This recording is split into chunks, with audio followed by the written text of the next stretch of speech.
तपती और संवरण की बातचीत।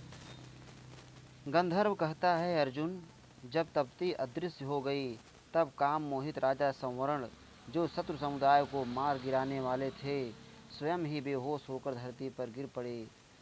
जब वे इस प्रकार मूर्छित होकर पृथ्वी पर गिर पड़े, तब स्थूल एवं विशाल श्रोणी प्रदेश वाली तप्ती ने मंद मंद मुस्कुराते हुए अपने को राजा संवरण के सामने प्रकट कर दिया।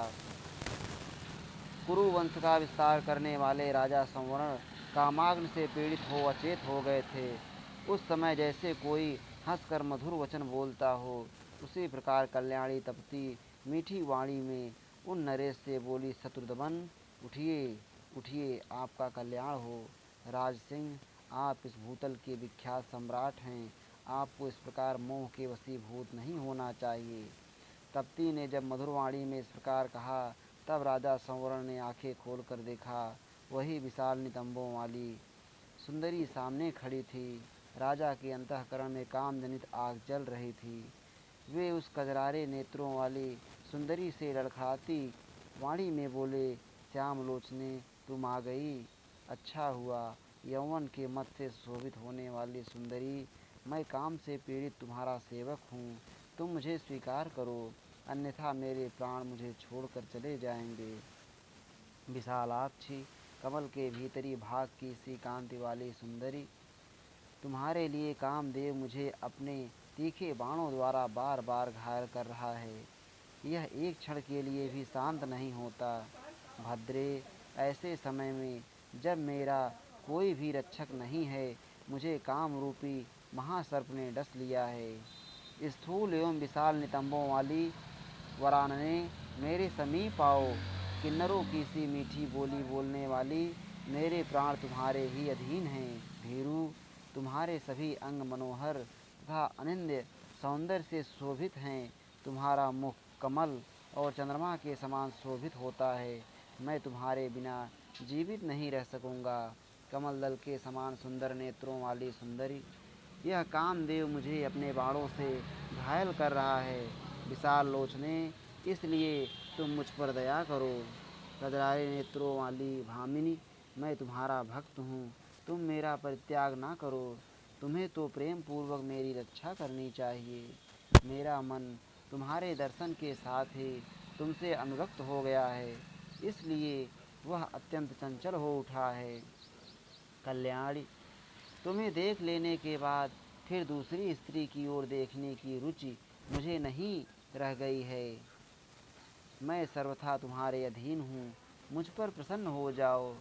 महानुभावे, मुझ भक्त को अंगीकार करो। वरारोहे, विशाल नेत्रों वाली अंगने, जब से मैंने तुम्हें देखा है, तभी से कामदेव मेरे अंतःकरण को अपने बाणों द्वारा घायल कर रहा है। कमल लोचने, तुम प्रेम पूर्वक समागम के जल से मेरे कामाग्नि जनित दाह को बुझाकर मुझे आह्लाद प्रदान करो। कल्याण, तुम्हारे दर्शन से उत्पन्न हुआ कामदेव फूलों के आयुध लेकर भी अत्यंत दुर्धर्ष हो रहा है। उसके धनुष और बाण दोनों ही बड़े प्रचंड हैं। वह अपने दुस्सह बाणों से मुझे बींध रहा है। महानुभावे, तुम आत्मदान देकर मेरे उस काम को शांत करो। वरांगने, गांधर्व विवाह द्वारा तुम मुझे प्राप्त हो। सब विवाहों में गांधर्व विवाह ही श्रेष्ठ बतलाया जाता है।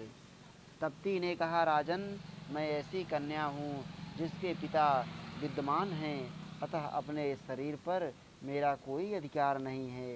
यदि आपका मुझ पर प्रेम है तो मेरे पिताजी से मुझे मांग लीजिए। नरेश्वर, जैसे आपके प्राण मेरे अधीन हैं, उसी प्रकार आपने भी दर्शन मात्र से ही मेरे प्राणों को हर लिया है।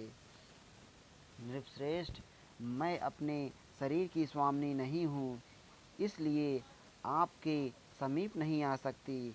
कारण कि स्त्रियां कभी स्वतंत्र नहीं होती। आपका कुल संपूर्ण लोकों में विख्यात है। आप जैसे भक्त वत्सल नरेश को कौन कन्या अपना पति बनाने की इच्छा नहीं करेगी। ऐसी दशा में आप यथा समय नमस्कार, तपस्या और नियम के द्वारा मेरे पिता भगवान सूर्य को प्रसन्न करके उनसे मुझे मांग लीजिए। शत्रुसूदन नरेश, यदि वे मुझे आपकी सेवा में देना चाहेंगे तो मैं आज से सदा आपकी आज्ञा के अधीन रहूंगी। क्षत्रिय शिरोमणि, मैं उन्हीं अखिल भुवन भास्कर भगवान सविता की पुत्री और सावित्री की छोटी बहन हूँ। मेरा नाम तप्ती है। इस श्री महाभारते आदि पर्वणि चैत्र रथ पर्वणि तपत्युपाख्याने एक सप्तत्यधिक शततमो अध्याय। इस प्रकार श्री महाभारत आदि पर्व के अंतर्गत चैत्र रथ पर्व में तपती उपाख्यान विषयक 171वां अध्याय पूरा हुआ। श्री राधा वल्लभ लाल की जय।